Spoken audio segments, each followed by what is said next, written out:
انا وعدتكم ان احنا هنضحك في الاخر. تسليم الفتاة القاصر سيلفانا عاطف لدار رعاية تبع التضامن الاجتماعي. ها؟ عشان اللي قال خلاص بقى والقانون هياخد مجراه بقى لان في اعتداء على قاصر. تعالوا نسمع كلام المحامي.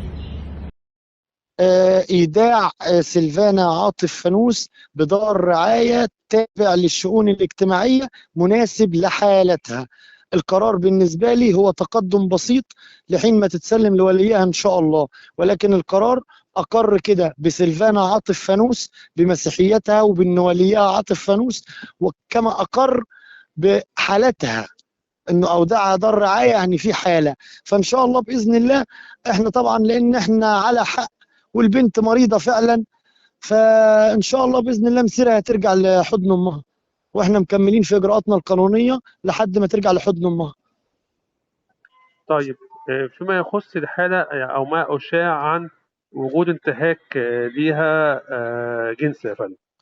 والله يا فندم هو ده يعني الدخول على قاصر، يعني ده المفروض اصلا على النيابه انها تحقق فيه بدون اي طلبات مننا، واحنا قلنا الكلام ده وحبينا نوثق الفيديوهات اللي الولد بينشرها، اللي المفروض لو القانون اتطبق هو كده فصل حبل المشنقه على رقبته. لو طلعنا حته الحلال والحرام من القانون والقانون اتطبق على الفيديوهين اللي الولد عاملهم، ده عقوبه الاعدام. لما يطلع واحده بتلقن وواضح صوتها جدا جدا وبتقول لها تاني تاني قولي الشهاده.